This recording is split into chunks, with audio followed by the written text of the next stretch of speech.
ఉన్నారు సార్ ఇప్పుడు. నమస్తే అండి. హైదరాబాద్ ఎప్పుడు వస్తారు సార్? హైదరాబాద్ ఎప్పుడు వస్తారు సార్ మీరు? మీరు ఎక్కడున్నారు ఇప్పుడు? నేను హైదరాబాద్ లో ఉంటానండి. సరే, చెప్పండి. మనకు ఆర్ఐ ఇది నెల్లూరు వచ్చింది కదా, దానికి ఒక పాట ఉండాలంట. దానికి ఏమైనా రాయగలుగుతారా? చేస్తాను సార్ నేను. అది సంస్కృత్ లో పంపిస్తాను. Okay okay sir, okay sir, okay sir, మళ్ళీ మాట్లాడదాం. సరే సార్, వేరే ఫోన్ చేసింటా. పర్లేదు, మొదలు పెట్టచ్చు సార్. మొదలు పెడదామా? సంస్కృతి సంపద యూట్యూబ్ ఛానల్ తరఫున అందరికీ స్వాగతం. ఉపనిషద్ విజ్ఞానం అనే శీర్షికలో శ్రీ లోకనాథం గారు ధారావాహిక ప్రసంగం చేస్తున్నారు. వారి ధారావాహిక ప్రసంగంలో ఈరోజు 20వ ప్రసంగం చేస్తున్నారు. శ్రీ లోకనాథం గారికి స్వాగతం. ఓం తత్సత్.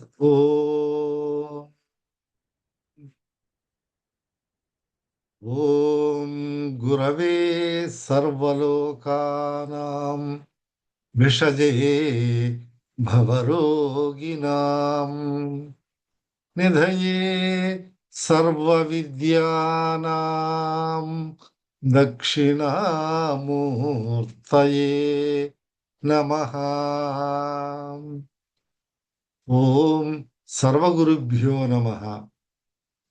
పరిపూర్ణ పరబ్రహ్మ స్వరూపులైన ప్రియాత్మ బంధువులారా, వందనములు. మనము అమృత బిందూపనిషత్తులోని వివిధ మంత్రములను గురించి తెలుసుకుంటున్నాం.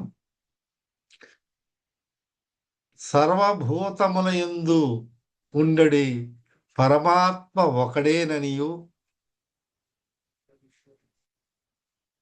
ఏ విధంగా ఆకాశములో చంద్రుడు ఒక విధంగా ఉన్నా ఈ సరస్సుల్లోనూ జల కుంభముల్లోనూ అనేకముగా కనిపిస్తూ ఉన్నప్పటికి కూడా ఉన్నది ఒక చంద్రుడేనని, అదే విధంగా పరమాత్మ సర్వభూతముల యందు ఉన్నప్పటికి కూడా పరమాత్మ ఒకడేనని మనము తెలుసుకుని ఉన్నాము. బింబ ప్రతిబింబ దర్శనేన భేదభ్రమో నివృత్త. భేదభ్రమ నివృత్తి ద్వారా పరమాత్మ ఒక్కడేనని మనం తెలుసుకున్నాం. అద్దములో ఒక బింబం కనిపించినప్పటికీ ఆ దర్పనష్టం కాలేదు కాబట్టి ఈ పరమాత్మ ఒకడేనని ఆ బింబ ప్రతిబింబ దర్శనం ద్వారా ఆ భ్రమ నివృత్తిని మనం తెలుసుకుని ఉన్నాం. మరి ఇప్పుడు రెండవ మంత్రములో, తరువాతి మంత్రములో చెబుతున్న అమృతం హిందూపనిషత్తు ఉపదేశం ఇస్తున్నది. ఘట సంవృతమాకాశం నీయమానే ఘట యథ ఘటో నీయేత నాకాశస్తజ్జీవో నభోపమః అని చెప్తున్నాను. ఘట సంవృతమాకాశం నీయమానే ఘటే యథ అంటే ఇక్కడ ఘటము అంటే సంస్కృతిలో లేదా పూర్వకాలం ముందు కూడా ఈ ఘటము కుండ లేదా ఒక మట్టి చేయబడినటువంటి కుండ లేదా ఒక బాణ లేదా ఒక మూకుడు, ఇవన్నీ కూడా మట్టితోనే తయారు చేయబడేవాళ్ళు. ఈ మట్టి కుండలు మన సాంప్రదాయంలో ఒక ఆచారంలో అంతర్భాగంగా ఉండేది. మనకు తెలుసు, వీటిని బట్టే నాగరికత కూడా తెలియజెప్పేవారు. ఇప్పుడు సింధు నాగరికతని ఆ ఈజిప్షియన్ నాగరికత అని ఇట్లా అక్కడ లభించే పాత్రలను బట్టి ఆకారాలను బట్టి కూడా చెప్పడం అనేది మనం చూస్తున్నాం. అంటే ఈ శరీరాన్ని ఘటము అంటే కొండతో పోల్చినారు. ఎందువల్ల అంటే ఇది పాంచభౌతికమైనటువంటి శరీరము, ఇది మట్టిలో కలిసిపోయేది, కొండ కూడా మట్టి నుంచి వచ్చింది కలిసే అనే ఉద్దేశంతో వీళ్ళు చెప్పినారు. అయితే ఈ కుండను గురించి చాలా చాలా రకాలుగా కూడా మనం వింటుంటాం. నిండు కుండ, ఆయన చాలా నిండు కుండ అంటే మనిషి చాలా నిండుగా సంపూర్ణంగా తొనకడు, బెదరడు, అదరుడు అనే భావంలో చెప్తా ఉంటారు. ఈయన ఓటుకుండ అంటారు. ఏం సత్తా లేదు, సత్తా లేని మనిషి ఇందులో ఇతనికి ఎక్కడ ఉంది అని, ఇది ఓటుకుండ అని వ్యావహారిక భాషల్లో చెప్తా ఉంటారు. అంతేకాదు జ్ఞానదేవుడు ఈయన ఓటుకుండ, ఇది గట్టికుండ అని చెప్పేవారంట. అంటే ఈ మెదడును లేకపోతే ఈ తలలో ఉన్నటువంటి దాన్ని ఇట్లా కొడితే కుండను ఎట్లా ఇది గట్టిదా ఓటుదా అంటే ఆ కుండను ఇట్లా తీసుకొని ఇట్లా కొడతారు. కొంతమందికి తెలుసు, నేను కూడా చూశాను. ఇప్పుడు ఉన్నటువంటి వాళ్లకు కుండలను ఏ విధంగా టెస్ట్ చేయాలి, ఇది ఓటుదా లేకపోతే గట్టిదా అని తెలుసుకోవాలంటే వాళ్ళు ఇట్లా కొట్టి చూస్తే అది కన్ ఒక శబ్దం బాగా వస్తే అది గట్టికుండని, థుప్ థుప్ థుప్ అనే శబ్దం ఏదో లూజుగా అట్లా వస్తే ఇది సరిగా కాలలేదు, ఇది పనికిరాదు అనేది మనము ఈ ప్రపంచ వ్యావహారిక విధానంలో మనం చూస్తుంటాం. ఇట్లనే జ్ఞానదేవుడు ఈ యొక్క వ్యక్తులను తలను చూసి ఇది ఓటుకుండా ఇది గట్టుకుండా ఆయన తట్టకుండానే చూసి చెప్పేవాడట. ఎందుకు చెప్తున్నానంటే ఈ ఘటం అనేది ఒక అంతర్భాగము అయిపోయినది. రెండవది ఈ ఘటముతో పోల్చున్నారు ఇక్కడ. కాబట్టి ఘటాన్ని గురించి మనం కొంచెం తెలుసుకుంటే తదుపరి ఆ మంత్రంలో ఉన్నటువంటి విషయము బాగా అర్థమవుతుంది. అందువల్ల ఇప్పుడు ఈ కుండ ఉంది. కుండలు రకరకాలైనటువంటి ఆకారంలో చేస్తారు, మీకు తెలుసు. డిజైన్స్ కానీ ఇంకొకటి చిన్న కుండ అవచ్చు, పెద్ద కుండ అవచ్చు. ఇంతకుముందు వరి ధాన్యాలు వేసుకునేదానికి కూడా ఏదో బాణ అని, ఇంకా కడవని, ఇట్లా రకరకాలైన చిన్నది మూకుడు, పిడుత ఇవన్నీ. అయితే ఇవి దీని లోపల శూన్యం ఉంది కదా ఈ ఘటములో ఉన్నటువంటి దానిని ఘటాకాశం అంటారు. ఘటములో ఉన్నటువంటి ఆకాశాన్ని ఘటాకాశము అంటే, ఇప్పుడు మనము ఆకాశాన్ని మనం చూస్తాం పైన, ఇదంతా అవకాశం ఇచ్చేది అందులో ఉన్నటువంటి ఆ స్పేసు, తర్వాత దాంట్లో ఉన్నటువంటి దాన్ని ఘటాకాశము. ఘటములో ఉంటే ఘటాకాశము, అట్టే మఠములో ఉంటే, మఠం అంటే ఏంటి? ఒక ఇల్లు మాదిరి అనుకోండి, ఆశ్రమం అని అంటారే. 4 గోడల మధ్య ఉందనుకో, గదిలో ఉందనుకోండి, అది ఒక మఠం ఒకటే. అంటే అక్కడ నివాస యోగ్యమే. అక్కడ ఉండే ఆకాశాన్ని అది మఠాకాశము అని అంటారు. ఘటములో ఘటాకాశం ఉంది. మీరు ఇంకొక వస్తువు పేరు చెప్పండి, దానిలో చిన్నదిగా ఉంటే ఎంత అవకాశం ఉందో అంత ఆకాశం అక్కడ ఉంది. ఈ మఠం కూడా చిన్న మఠాలు ఉంటాయి, పెద్ద పెద్ద మఠాలు ఉంటాయి.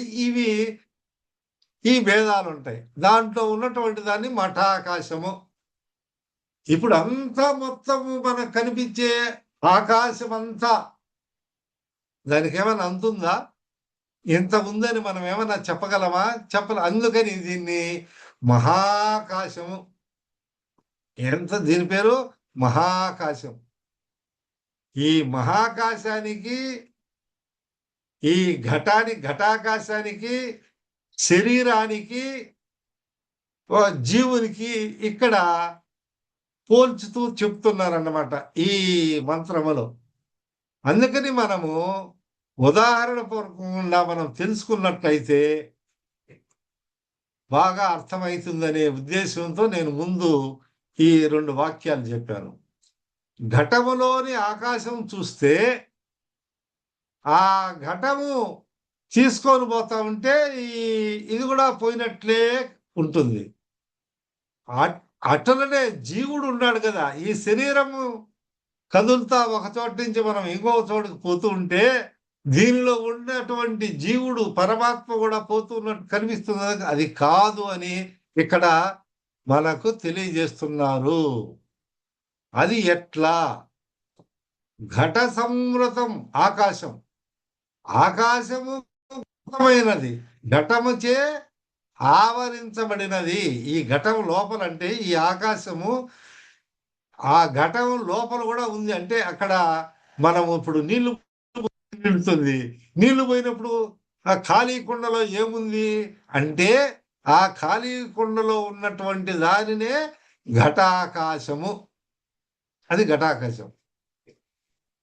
ఈ ఘటాన్ని తీసుకొని ఖాళీ ఘటాన్ని అంటే ఖాళీ కుండను మనం తీసుకోబోతానో భుజాన్ని పెట్టుకోనో లేదా చేతిలో పట్టుకోనో ఇక్కడి నుంచి ఇంకొక చోటికి మనం తీసుకొని పోతూ ఉన్నాం అనుకోండి, అప్పుడు ఏమిటి? ఘటం కదులుతా ఉంది, ఘటాన్ని తీసుకొని పోతున్నాం. దానిలో ఉన్నటువంటి ఆకాశాన్ని మనం తీసుకోకపోవడం లేదు, ఘటమే కదులుతున్నది. ఏ విధంగా? యథా ఘట నియేత, ఘటమే తీసుకొని పోబడుతున్నదో ఆకాశాన్ని తీసుకోపోవడం లేదో అదే విధంగా తద్వత్ జీవుడు, ఈ జీవుడు కూడా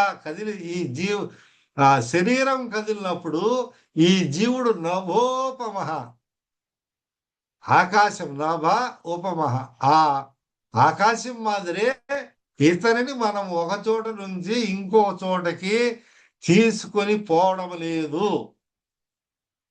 అంటే మనకు అర్థం ఏంటి? ఒక చోట నుంచి ఇంకొక చోటికి మనము ఘటము తీసుకొని పోయి ఉన్నప్పుడు వానితో ఘటమే పోతుంది, కానీ ఈ ఘటములో ఉన్నటువంటి ఆకాశం మాత్రం ఎంత మాత్రం పోదు. అది ఎట్లా? ఏ విధంగా అంటే ఈ ఘటములో ఉన్నటువంటి ఆకాశం ఎక్కడి నుంచి వచ్చింది? ఈ మహాకాశములోనే ఉంది. కాబట్టి ఇది మనం ఘటమే తీసుకోబోతున్నాం కానీ ఆకాశాన్ని తీసుకోబోవడం ఎందువల్ల? ఈ ఆకాశం సర్వత్రా అంతా నిండి నిబిడీకృతమైంది. కాబట్టి దాన్ని మనం తీసుకోవాలి. నువ్వు అనుకుంటున్న నీ భ్రమం దాంట్లో ఉన్నటువంటిది మనము తీసుకోబోతున్నామని అనుకుంటున్నామే తప్ప అక్కడ ఆకాశాన్ని మనం తీసుకోపోవడం లేదు. అలాగే ఈ శరీరం కూడా మనము ఒక చోట నుంచి ఇంకో చోటుకు పోతాము, స్కూలుకు పోతాము, పాఠశాలకు పోతాము, గ్రంథాలయకి పోతాము, బంధువుల ఇళ్ళకి పోతాము, లేదా వాకింగ్ అని అట్లా ఇట్లా తిరుగుతూ ఉంటారు. అప్పుడు ఈ శరీరమే పోతుంది, కానీ ఆ శరీరము లోపల ఉన్నటువంటి కూటస్థుడైనటువంటి ప్రత్యేగాత్మ అయినటువంటి జీవాత్మ కించెత్తు కూడా పోవడం లేదు. అదేంటి సార్, జీవాత్మ పోవడం లేదంటున్నారు, జీవం లేకపోతే ఎట్ట కదులుతారు అని సందేహం రావచ్చు. సందేహపడని అవసరం లేదు. ఇప్పుడు ఉపనిషత్తు చెప్తూ ఉన్నది. మనము ఇదివరకు పూర్వం మంత్రంలో ఏం చెప్పింది? జీవుడికి తర్వాత ఈ పరబ్రహ్మనకు తేడా లేదు, అభేదం చెప్పబడింది. ఆ జీవుడే దీంట్లో భాషిస్తున్నాడు. రజ్జు సర్ప భ్రాంతి చేత ఆ భ్రాంతి కలిగినప్పుడు మాత్రమే నీకు జీవుడని అంటున్నావు. ఉన్నది పరమాత్మ. ఈ పరమాత్మ సర్వం కల్విదం బ్రహ్మ, నిండి నిబిడీకృతమై ఉన్నాడు. ఆకాశం వల్లే సర్వత్రా నిండి ఉన్నాడు. కాబట్టి ఆయన నువ్వు తీసుకొని పోవడం లేదు. నీ శరీరమే కదిలిపోతున్నది కానీ అందులో ఉన్నటువంటి జీవుడు అంటే జీవుడు ఏమిటి? ఆ హృదయాంతర్గతమైనటువంటి జీవుల్లో జీవుడే ఆ పరమాత్మ. అంతకుముందు జీవుడు భేదమని అనుకుంటున్నావు. మనం ఇప్పుడు ఏం తెలుసుకున్నాము? ఆ జీవుడే పరమాత్మ, పరబ్రహ్మ స్వరూపము. ఇది ఎట్లా అంటే నువ్వు ఏ విధంగా అయితే రజ్జును తాడును చూసి సర్పం అని అనుకుంటున్నావో ఆ భ్రాంతి చేత నువ్వు జీవుడు అనుకుంటున్నావు. కానీ అక్కడ ఉన్నటువంటిది ప్రతిబింబించినటువంటిది పరమాత్మ స్వరూపం అనే మంత్రం తెలియజెప్పడం ద్వారా మన శరీర అంతర్గతంలో ఉన్నది కూడా పరబ్రహ్మ. ఈ పరబ్రహ్మ ఎక్కడున్నాడు? సర్వత్రా వ్యాపించి ఉన్నాడు. కాబట్టి ఈ అంతటా నిండినటువంటి పరబ్రహ్మకు అంతటా సర్వత్రా వ్యాపించి ఉండినటువంటి ఈ పరబ్రహ్మకు పోవడము రావడం అనేది జరుగుతుందా? ఇది పొసగుతుందా? ఇది న్యాయబద్ధంగా ఉందా అంటే లేదు. తెలుసుకున్నాం. సర్వం కల్విదం బ్రహ్మ. ఒక కించెత్తైనను కూడా ఒక సూది మోపినంత స్థలములో కూడా లేదంతా నిండి నిబిడీకృతమై ఉన్నది. కాబట్టి ఈ జీవుడు ఆకాశం వలె అంతటా నిండి ఉన్నాడు. కాబట్టి ఈయన పోవడము రావడం అనేది లేదు. కానీ పోవడము రావడం అనేది ఎవరంటే ఈ శరీరమే పోతున్నది, శరీరమే వస్తున్నది.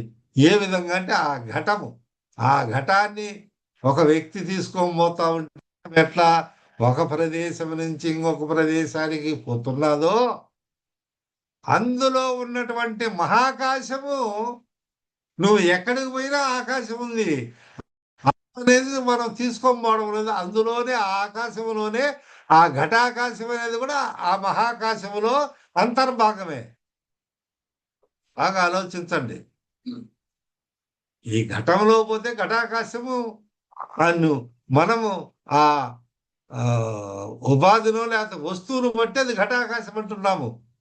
ఇంకొకటి పెద్ద బాణం ఉందనుకోండి, లేకపోతే ఇంకొకటి మఠం అని ఇందాక చెప్పిన ఇంకొక వస్తువు అనుకోండి, అది ఆ ఆకాశం పేరుతో పిలుస్తున్నాము. ఇదంతా కూడా ఈ మహాకాశం సర్వత్రా వ్యాపించినటువంటి మహాకాశంతోనే నిండి ఉన్నది. కాబట్టి ఘటమే పోతున్నది కానీ ఘటములో ఉండే ఆకాశాన్ని నువ్వు తీసుకొని పోవడం లేదు. ఆయన ఆలోచించండి.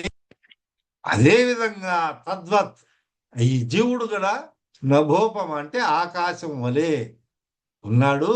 ఆయనకు రాకపోకలు అనేటి లేవు. మనం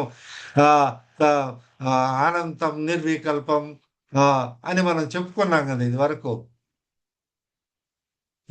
అటువంటి ఈ పరబ్రహ్మ స్వరూపు రాకలు పోకలు కథలు లేదు, నిష్కలం, అనంతం, దేశ వస్తుకాల పరిచ్ఛేదమైనది, ఇవన్నీ మనం ఎట్లా చెప్పుకున్నామో అటువంటి భావాల ద్వారా ఇది పోవడం రావడం అనేది ఈ వస్తువు పోతూ వస్తున్నది రాకపోకలు అనేది ఇది పొసగవు. కాబట్టి ఇది జరగడం లేదు అని నిర్ధారించుతున్నారు.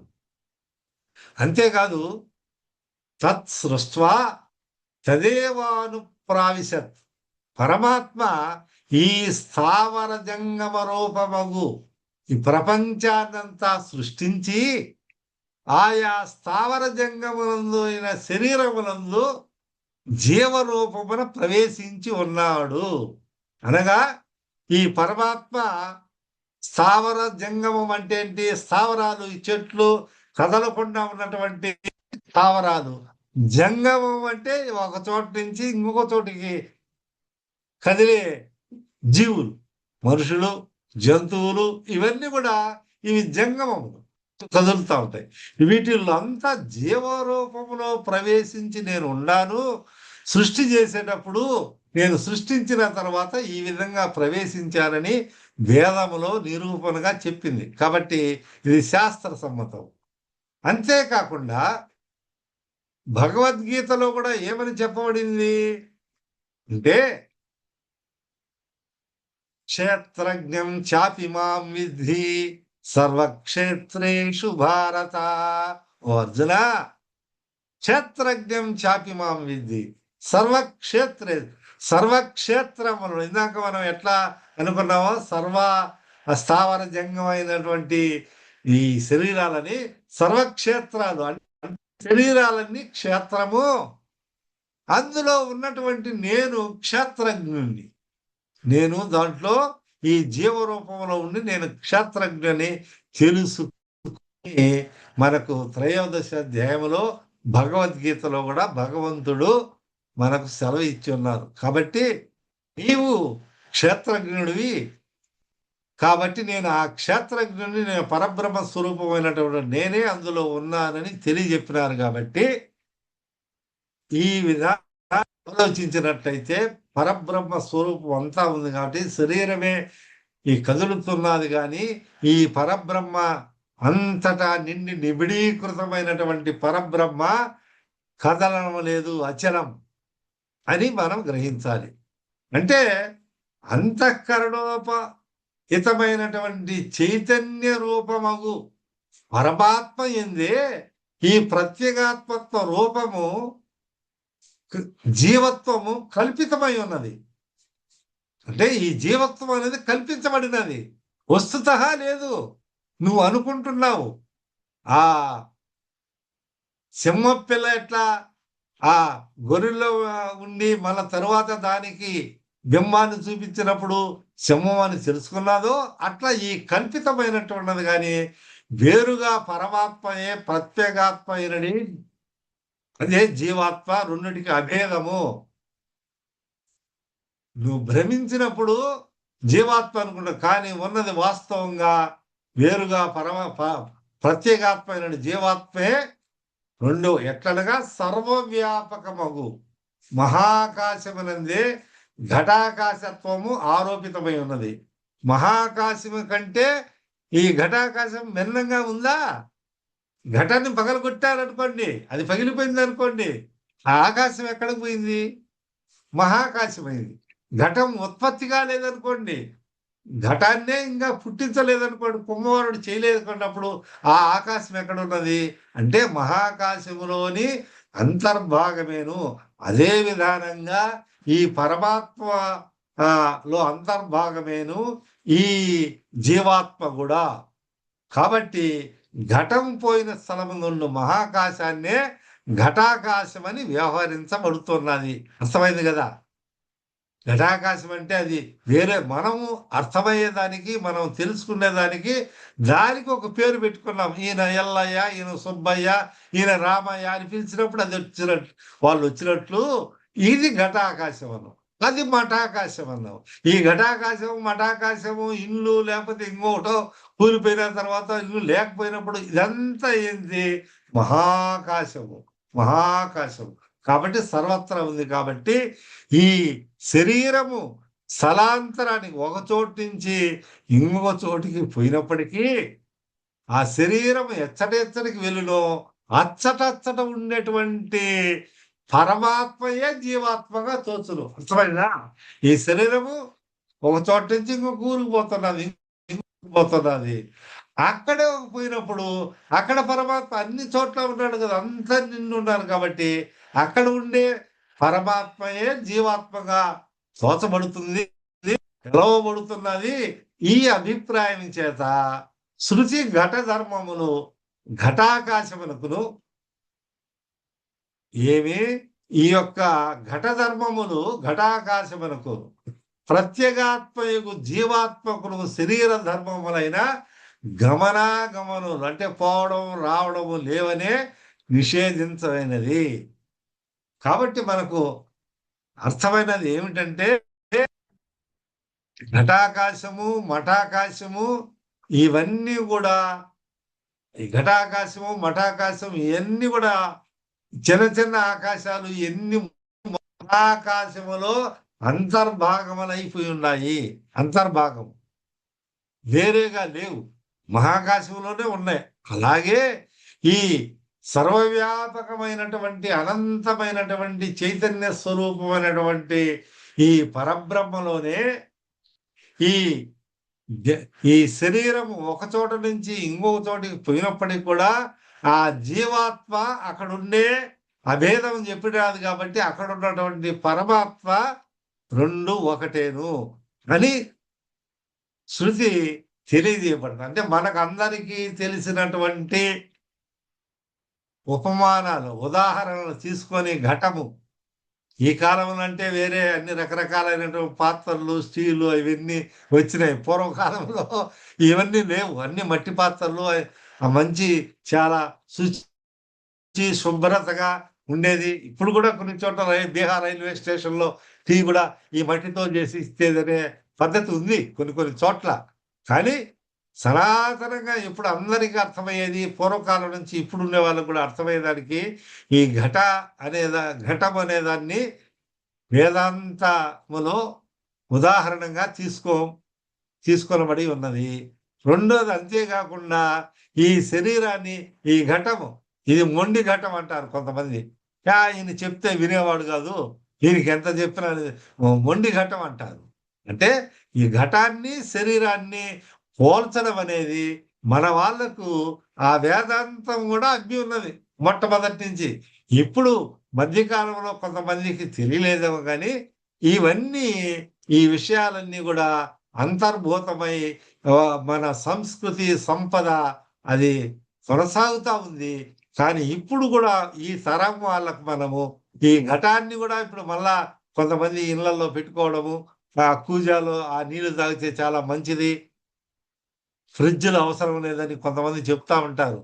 ఆ విధానమునైనా ఈ ఘటాన్ని చూసైనా ఈ ఘటము మన శరీరము, ఆ ఘటము ఇట్లా జీవాత్మ పరమాత్మలు ఏ విధంగా ఉన్నాయో ఆ విధంగా తెలుసుకున్నప్పుడు మనకు చక్కగా విచారణ చేయాలి. ఇప్పుడు ఊరికి ఏందని మీరు ఘటం అన్నారు, ఆకాశం అంటారు, అది పోతుందన్నారు, ఆ ఆకాశాన్ని తీసుకొని పోవడం లేదంటున్నారు, అక్కడనే ఉంది ఆకాశం, ఘటంలో ఉండే ఆకాశం పోతూ ఉన్నారు కదా అనుకుంటున్నాం.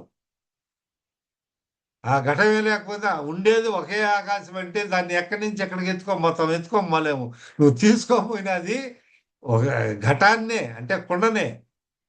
అదే విధంగా నువ్వు శరీరం అక్కడికి ఇక్కడికి పోయినా నాయనా, శరీరములో ఉండే ఈ జీవాత్మ ఏ పరమాత్మగా ఉన్నాడు కాబట్టి శరీరం పోతున్నదే కానీ అందులో ఉన్నటువంటి జీవుడు కానీ పరమాత్మ కానీ నువ్వు తీసుకొని పోవడం లేదు అనే విషయము ఈ మంత్రం ద్వారా మనకు స్పష్టంగా తెలియజేస్తా ఉన్నది. అంటే అందరూ పరబ్రహ్మ స్వరూపమని ఈ పరబ్రహ్మ స్వరూపాన్ని ఈ విధంగా అనంతమైనటువంటిదా, ఎన్ని ఘటాలు ఇన్ని రకరకాలు మనము శరీరాన్ని ఘటంతో పోల్చినప్పటికీ ఇది ఈయన తెల్లగా ఉన్నాడు, ఈయన పొట్టిగా ఉన్నాడు, ఈమె స్త్రీ, లింగి, లింగము లేదు, పురుషుడు స్త్రీ, ఈ నపుంస ఈ భేదాలన్నీ లేవు. ఉన్నది పరమాత్మ స్వరూపం, పరబ్రహ్మ స్వరూపానికి ఉన్నది ఒకటేను అనే విధానములో ఈ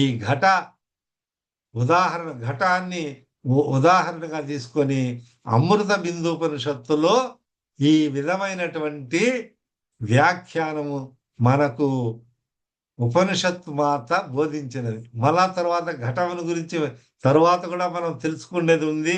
ఘటము ఉత్పత్తి ఎట్లయితే ఉంది, నాశనమైన తర్వాత కూడా ఈ ఘటాన్ని గురించే ఇంకొక శ్లోకంలో కూడా అమృత బిందూపనిషత్తులో తెలియజేపుతుంది. కాబట్టి అందరూ కూడా బాగా విచారణ చేసి విన్నటువంటి విషయాన్ని మననము చేసుకొని ఏమిటి సరిగా అర్థమైందా లేదా అని మరొకసారి చూసుకొని మీరు ఆ యథార్థాన్ని గ్రహించి బ్రహ్మానందముతో విరాజిల్లుదరుగా కానీ స్వస్తి. ఓం తత్సత్.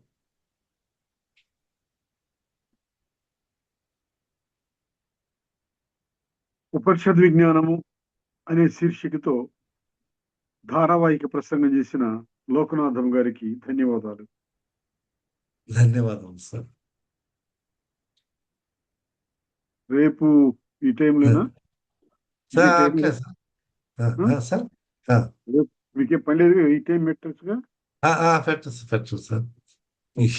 ఈరోజు అంటే పని అంటే మామూలు పని ఉంటుంది, ఈ పనేమో ఇది మనం చేసుకుంటా ఉంటాము. ఓకే. 3 గంటలైంది మేము వచ్చేసరికి. ఈరోజు అక్కడి ఆహా! నుంచి అది ఆహా! చూసి అట్లా వచ్చాం సార్. సరే సార్. ఇప్పుడు మనం సార్. అది ఆ, వయోజన విద్యా విధానం మీద మాట్లాడదాం అనుకున్నాం దాని కదా! అది గురించి 5వ ఐదో తేదీ తారీఖు ఉంటుంది. 5వ తారీఖు నుంచి వస్తుంది సార్. అట్లే కదా సార్, అట్లే కదా దానికి సార్. ఏమైనా సబ్ టైటిల్ పెట్టమంటారా, లేకపోతే భాష అభివృద్ధి ఒకటే పెట్టమంటారా టైటిల్? అది చెప్తాం సార్. అంటే మీరు ఆలోచించండి, మేము దాని టైటిల్. ప్రకారంగా చెప్తాము. ఆ, ఓకే. తర్వాత ఏదైనా స్వల్పంగా ఈ ఉపనిషత్తు విజ్ఞానం అని ఎట్లా మార్చినామో ఆ, అట్లా మనం చేసుకో. ఆలోచించండి, ఆలోచించండి అయితే. చేస్తాను. ఆ, తదుపరి సారి ఇంకొకటి, ఆ, ఇప్పుడు అమృత బిందు ఉపనిషత్తు ఇంకా ఇప్పుడు మన దీని ప్రకారం ఇప్పుడు ఇది ఇంకా ఒక 7, 8 శ్లోకాలు ఎపిసోడ్. ఉన్నాయి. ఎపిసోడ్ అప్పటికి ఉంటుంది. అయిపోతుంది. మనం ఇంకొక ఉపనిషత్తు తీసుకుంటాము. ఉపనిషత్తు విజ్ఞానము అమృత బిందు ఉపనిషత్తుని యాడ్ చేస్తే తర్వాత ఎవరైనా అమృత బిందు ఉపనిషత్ అని కొడితే ఇటువంటి కనిపిస్తాయి కదా అని నాకు మధ్యలో ఒక ఉప ఉపనిషత్తులు లోకనాథం అని కొడితే వచ్చేస్తాయి యూట్యూబ్ వచ్చేస్తుంది. లో. అది సరే. ఆ, ఒకరు ఎవరైనా అమృత బిందు ఉపనిషత్ అని కొట్టా అట్లా అది కూడా మనం రావాలా? మనం అట్లా పెట్టడం లేదు. మనం ఏం చేస్తున్నాం అంటే లేదు. యూట్యూబ్ ఓకే లో సార్. యూట్యూబ్ లో ఇది అయిపోయిన తర్వాత ఏమైనా పెడతారా అని. పెట్టమంటే పెడతాం, ఏముంది అక్కడ. అది పెడితే నేను అనేది అంటే ఏంటంటే, ఒక్కొక్క ఉపనిషత్తుకి ఏ ఉపనిషత్తు దేనిలో మాట్లాడారో చెప్తే అది ఇప్పుడు అట్లనే పెడదాం. ఎన్ని ఉపనిషత్తు ఇప్పుడు మాట్లాడిందంతా ఇంతవరకు మనం మాట్లాడిందంతా అమృత బిందు ఉపనిషత్తే. అది ఇప్పుడు దాకా మొదటి నుంచే.